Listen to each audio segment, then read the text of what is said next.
Commonwealth Society for allowing me this privilege to give this presentation at this year's celebration of Canada's 150-year anniversary as a Commonwealth nation. Well, proud are we? Yes, I should think so. You are part of one of the most nicest countries to live in the whole world. Canada is a beautiful country, and I'm happy and grateful that I was born here. When I've taken road trips through the mountains and even just out on the prairies, I always imagine our lives before Columbus was lost at sea and our people saved him. That's another perspective, isn't it? And I kind of like that one. But back to the thoughts of this country being a huge wilderness to be conquered, to be mapped out by early explorers like David Thompson, Henry Hudson, John Cabot, Anthony Henday, and so many more. Who did these explorers rely upon? They needed our First Nations guides who knew this land. There were brave men that wanted to conquer this new world, who knew what and who they would meet up against. So as I get to drive through the mountains, as we were just speaking of, you know, how they were built, our nice highways, I can appreciate the majestic beauty of the Rocky Mountains. And I'm grateful for your people coming here and giving us better ways and means of travel. I'm grateful for the good life we can have in this day. I'm a wuss, so I don't think I would do well had I lived back in the day of the teepees and moving camps from place to place, especially with our cold winters. So your ancestors did well, and you're now blessed to sit here and enjoy and celebrate this anniversary of our nation. I wish you all well, and I am happy for you. Recently, I heard a gentleman speak, and he's a very successful business owner. He said he didn't consider himself a public speaker and could only speak from his heart. His only wish was that he could give somebody some hope. It made me appreciate all his words all the more. I wasn't sure what I'd speak on today, but I was encouraged to speak on any issue that I wished. And as the day drew closer, I realized I'm not a person to speak for the sake of talking. So if you folks will just be gracious and patient, I'll be speaking from my heart this afternoon. Today, as happy as I am for you, I am happier for me, and I'm so very proud to be a First Nations member. Excuse me.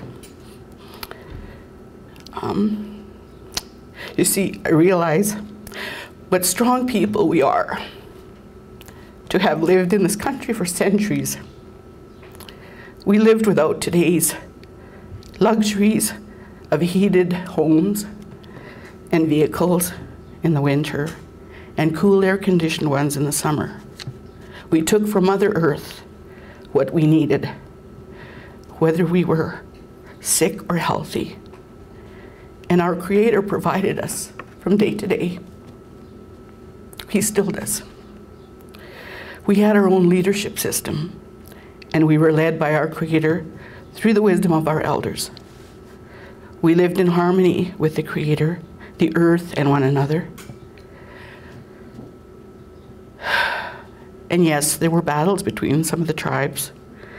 But if you read some of the diaries of the early newcomers from the old world, they would give such nice descriptions of our people and how we were to them and to one another.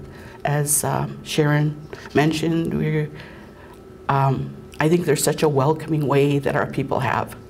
And I've learned to really appreciate that in the last few years. If we could have the best of both worlds, wouldn't that be an awesome thing?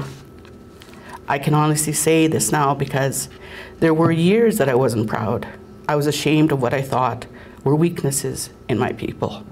I'm now ashamed of myself for that attitude. I really am. So I just want to tell my story, and as I do this, and as I was introduced, I'm passionate about all Indigenous people's rights in this country and throughout the world. As I continue on, what I say may offend, and that's not my intention. but I feel I must speak on these issues and challenges that my people are faced with today. As Sharon said, we are to, our people usually, I guess, introduce themselves by where they're from. I'm from Musqueam, which is Hobbema. I was mostly raised in Mamio when I was much younger, and Mamio Beach, which is a few miles west of Musqueam.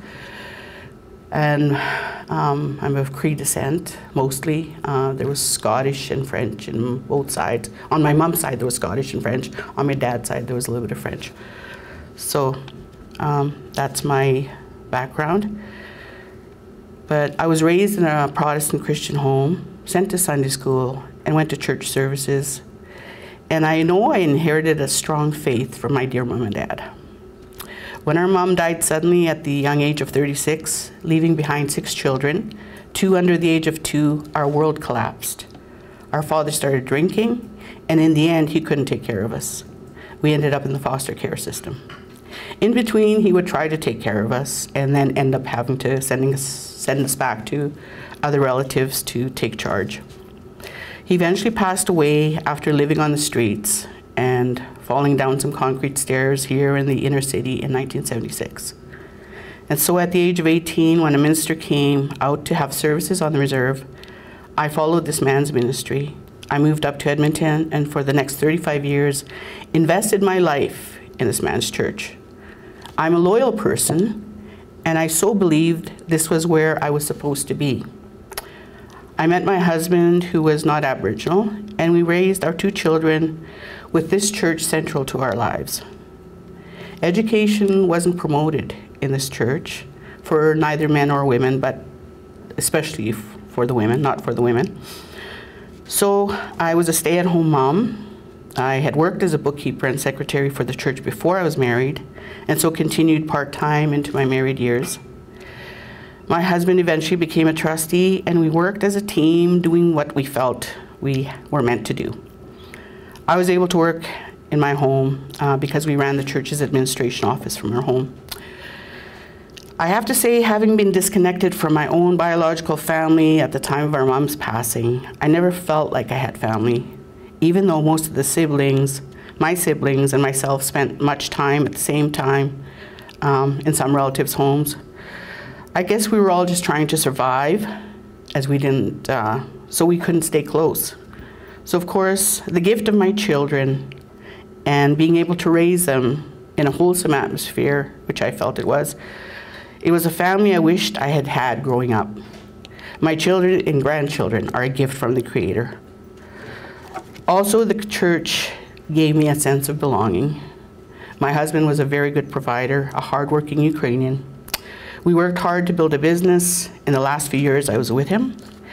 I thank God every night for this life. I did not take one thing for granted. But this world also collapsed in 2012. The walls started cracking in 2010 when I began to see holes in the foundation of what this church was supposed to stand for. Because I'd grown up in this place and was practically adopted by the minister and his wife, they had become like family. His wife, Judy, was a close and dear friend, sister, surrogate mother. She has been my biggest mentor. She was genuine and truly cared about people. She challenged me and yet brought out the best in me, which a good relationship does, right? Sometimes I didn't like being her friend because the introspection never stopped. But it made me learn to be honest with myself and let my ego go. She passed away in 2005 after a short battle with cancer. I was one of 3 women asked to be there for her, to take care of her, and because she didn't want to go to a hospice. I put my family life on hold for those months, leaving mostly my 15-year-old daughter on her own, to be there for my friend as she lived her last few months. I don't regret being there for her, but I do regret leaving my daughter so much at that time. It seemed a lifetime, and even now, though she's grown into a strong young woman, I feel I failed her. My son was already spreading his wings, so I knew he was fine, but my daughter, well, as I continue, you'll see why I feel the way I do. After my friend passed away, life for the lady started to really spiral downward. There was so much spiritual abuse in the congregation. There was no respect for anyone unless you were a large donor to the organization, like monetarily speaking. So it was pretty evident that focus was changing, and quite dramatically. It wasn't about being there as a support to those who needed it the most. There had been a couple suicides, and by the time my marriage broke up, there were 6. 3 of these were young Aboriginal people. My husband agreed with me that something was very wrong. I thought I was doing this minister a favor by going to him and talking about this issue and about the abuse to the laity from the church elders. I was naive, thinking he wasn't aware. He had at one time told me to go to him about anything at any time. Well, he turned it around on me and said that I was the problem. He lashed out at me, yelling and berating my husband and I. He said I was so negative and that I needed to change my attitude. He tore into me so bad that I thought my head was going to crack. I didn't realize then that what had just happened was psychological abuse at its worst. To cause me to have a mental breakdown and for me to be so unaware of it as abuse is the result of a brainwashing so strong that you can't see the forest for the trees. I continued to attend the church, but I withdrew away from my friends as they had all turned on me anyway. This man who had that I had begun to see in such a different light started to influence my friends, and then they all in turn worked on my husband to turn him against me. My health, which had been deteriorating for a number of years, already got much worse. Yet in pain, I continued to go and never missed a service. But I knew something was wrong. I knew that a church which hurt individuals to the point of causing people to commit suicide when they're supposed to be a support could not be a good place after all. Excuse me, I just need to take a drink of water here.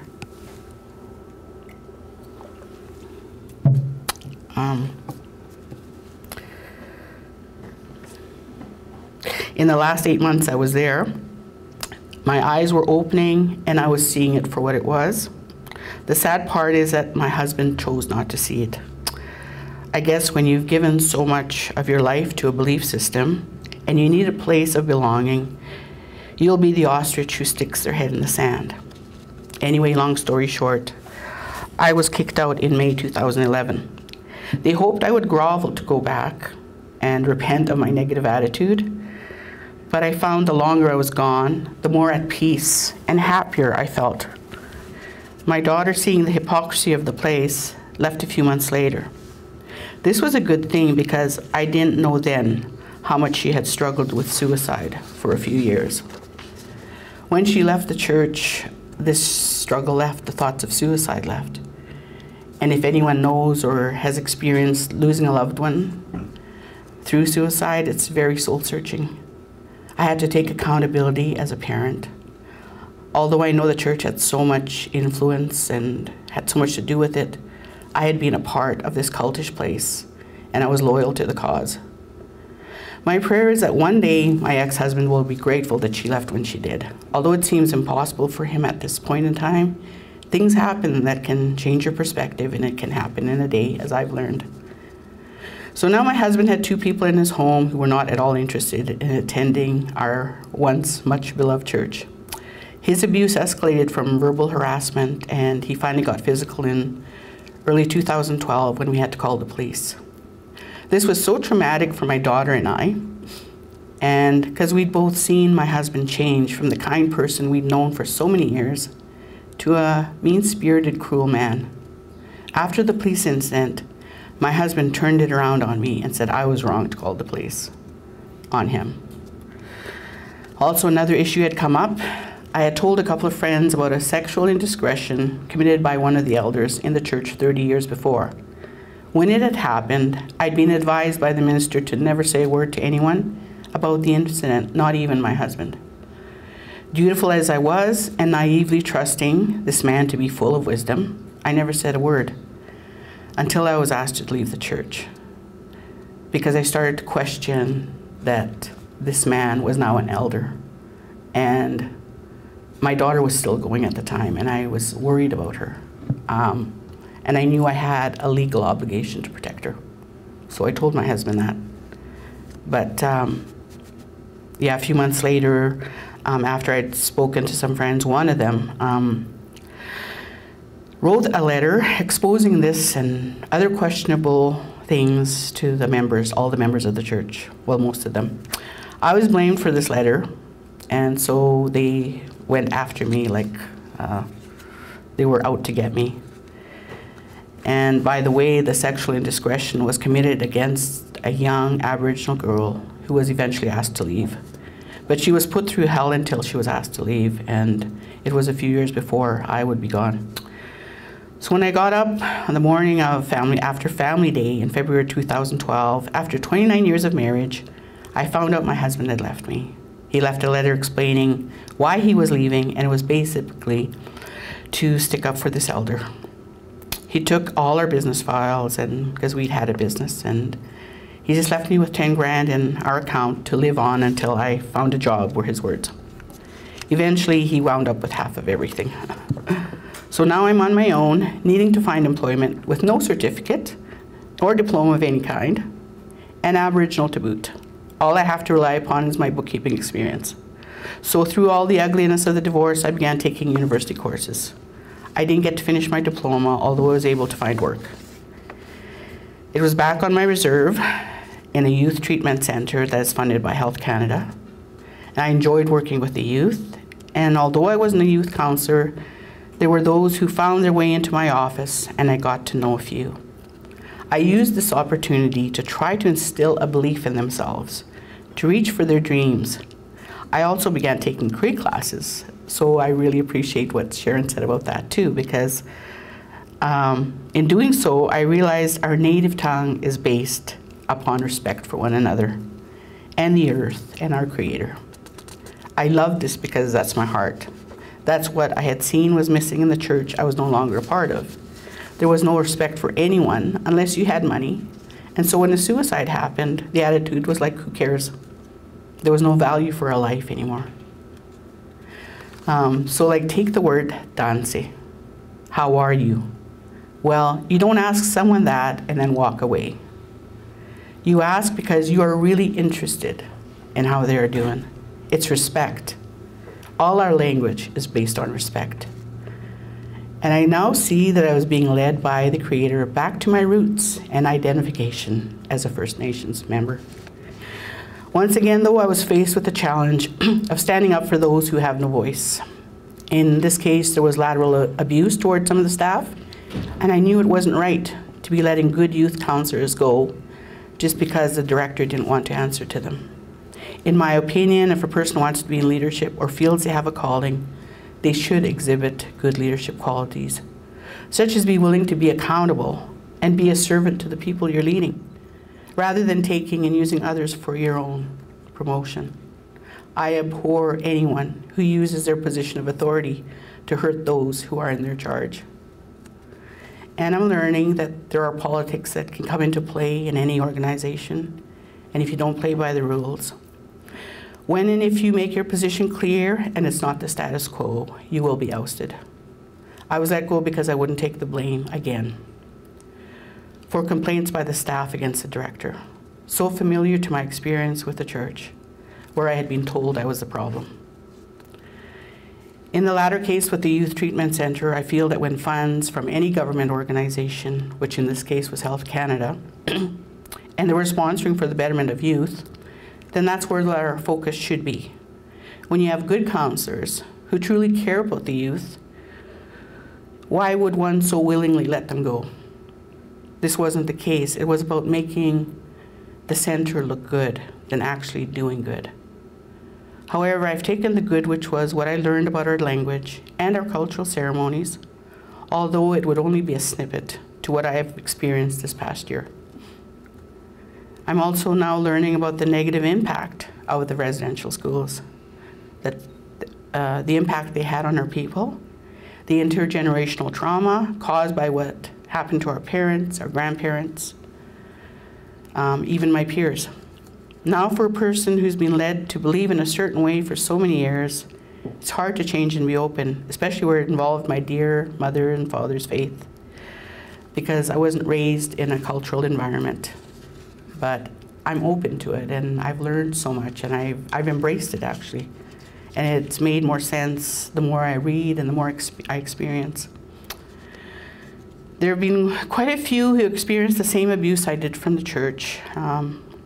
So there was a few other couples broken up.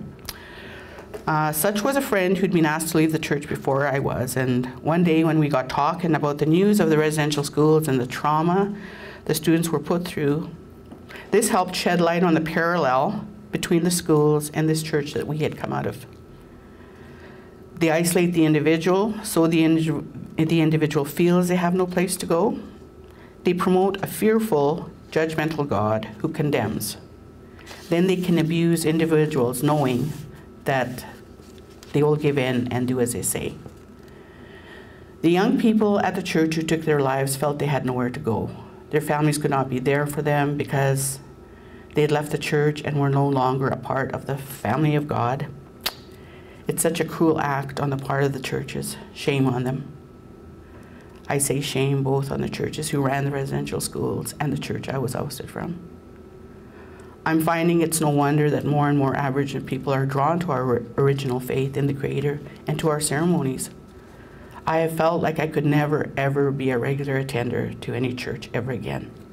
The place I gave so many years to, whom I entrusted the leadership for my soul, took my heart and stabbed it over and over. The minister knew me and knew what would hurt me, and to this day I can barely see my grandchildren because my son has been brainwashed into the belief that I am an enemy of the cross. And it's basically all to cover up for the sexual offenders that he wants to keep covered up in his organization. So I ask, am I a result of the intergenerational trauma? My grandfather was a residential school student in Red Deer. He in turn allowed his kids to be taken and sent to residential schools.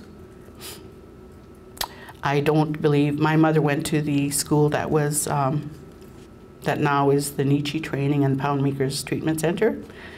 But I believe she enjoyed school there because she took us there one time when we were little and she was so happy to be there. So I don't believe her experience was tragic like too many others were. In reading and learning about the intergenerational trauma, it'll take 7 years to pass. So does that mean that my granddaughter's grandchildren's generation will finally be okay?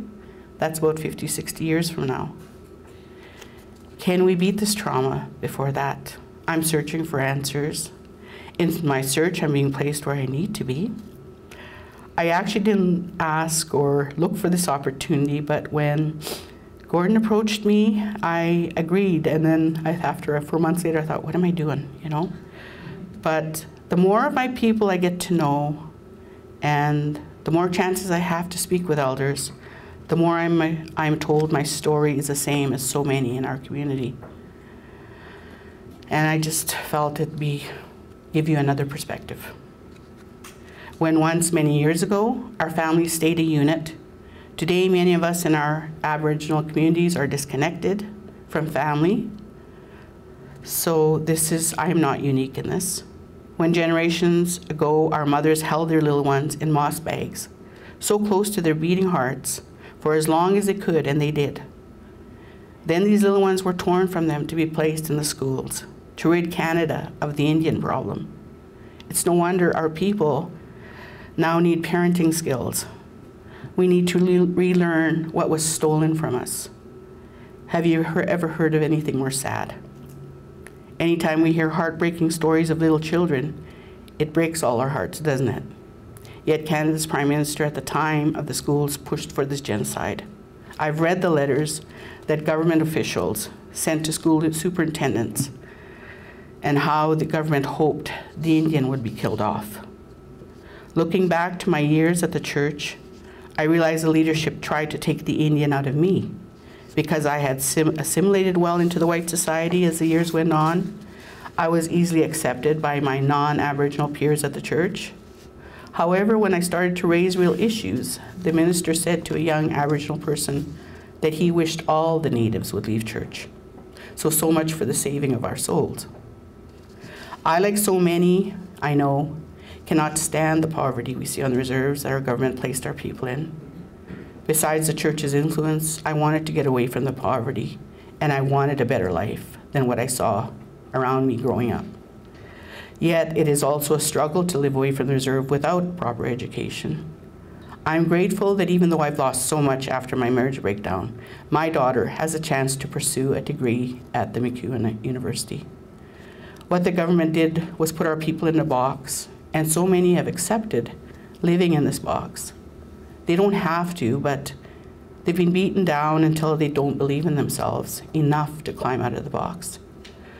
Or it could be that they've just accepted this as their life and apathy has set in. I know the challenge to live outside the box is hard and the struggle is real. And I remember that as an 18-year-old, and I ended just recently looking for work. But back when I was 18, I had no confidence in myself.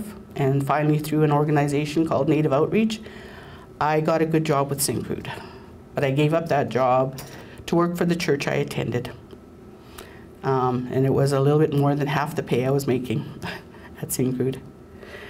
I know I could have done better for myself had I not invested all those years to that blasted place. But that was to be part of my journey. And I was, and I am a result of my experiences. If I must start fresh again, then live this life I shall, taking all the opportunities that are offered in this, such as this present day here, to be able to speak to you folks.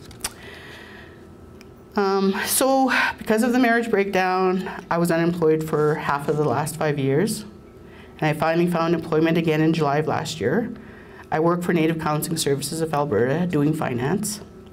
Native Counseling runs 2 healing centers. One is a man's, which is Stan Daniels Healing Center, and the other is the woman's Buffalo Sage Wellness House. I divide my time between the 2 different places. My job is very demanding. These are for the Aboriginals in the correction system who want to work on their healing.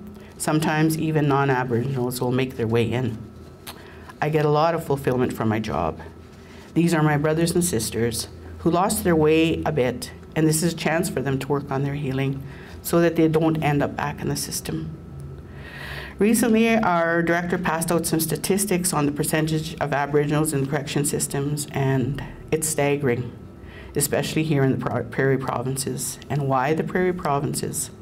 One of the elders explained it is because of the attitudes towards Aboriginals in these provinces. I find this very disheartening. What must our people do to change the attitude towards us? Can we be given a chance to prove ourselves? Why, when we are the First Nations of this country, do we still need to be accepted? Why are we not allowed a voice? Well, I believe we need to take any opportunity to raise our voice, which is why I'm doing what I'm doing today. When that little one passed away about a month ago, I didn't realize he was part of my own family. Being gone for 40 years, I don't know a lot of the younger generation. As it turned out, this was my cousin's grandchild, which in our culture makes this little Anthony Rain my grandson. It so happened that one of the elders at work, knowing my maiden name, which is Rain, realized he was related to me and told me about it. Well, my response was unexpected even to myself. The grief just took over my heart. And thankfully, there was a sharing circle that morning, and I was so glad to be part of it. We prayed, and I shared my grief with the women. Ruth, my elder friend, said to me, "Phoebe, this is a symptom because we are a broken people." The couple who did this were probably addicts, and it appears they were homeless. The father maybe tried to make a go living away from the reserve. Who knows? These are not excuses, nor do I condone the action, but it's just another example of our challenges.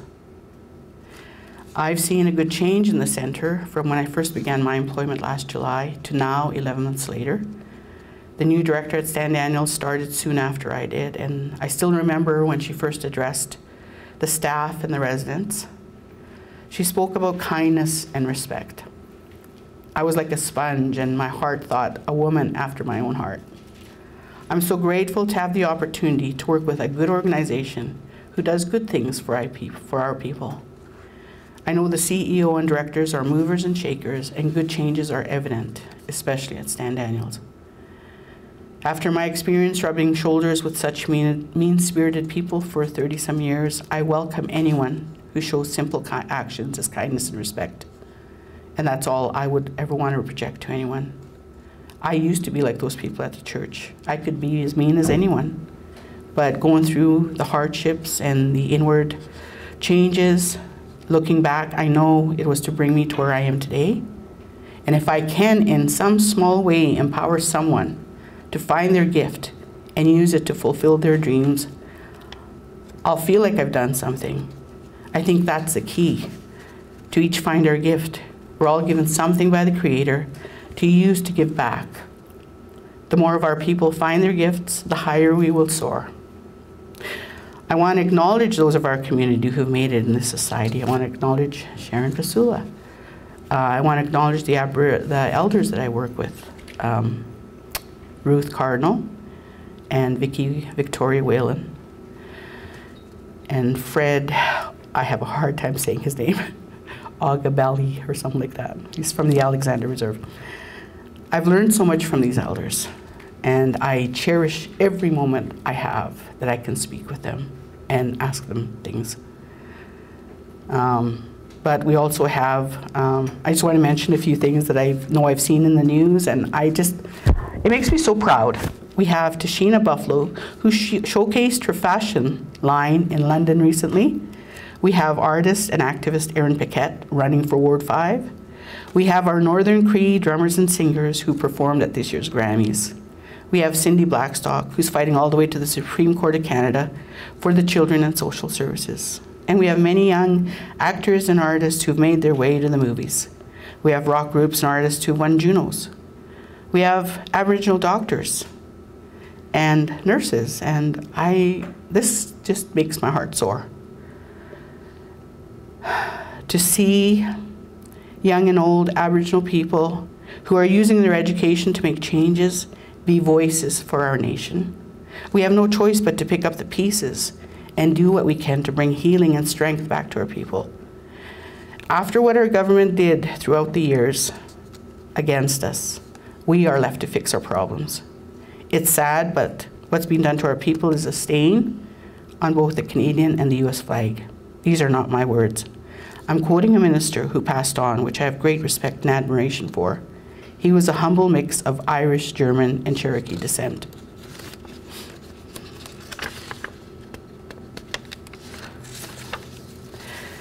So as I sit and enjoy our powwows, I get to experience the awe and pride as the grand entries happen. I love to watch our men in their warrior dance outfits and our women in their beautiful dresses, dancing to the beat of the drum. I loved Sharon's song here and the drum. Something's been awakened in me, and I guess I'm embracing it, and I just love it. The singers too, I can't explain the pride that wells up in my heart. As I watched and thoroughly enjoyed the one at the Commonwealth Stadium a couple weeks ago, I prayed that our nation would once again have the strength and pride that we had so many years ago before we saved Columbus. We will get there, slow as it may be. Thank you for your attention, and I don't want to be a wet blanket on the celebration, but I just wanted to maybe if you could empathize with us and see our struggle and what's happened in the last 150 years, the good that we now get to experience living here in Canada. Our people made a sacrifice, a large sacrifice. And so I only ask that maybe it'll just give you a different perspective. And I didn't mean to get so detailed on my personal story, but I had my daughter, she's actually studying to be a writer, and she was critiquing it last night, and so I really appreciated that. But anyway, but I felt like if I didn't tell you my story, you wouldn't see the impact that a religious organization can have on a life. So I don't want pity, because I'm a survivor, and my path went that way for a reason. So once again, thank you.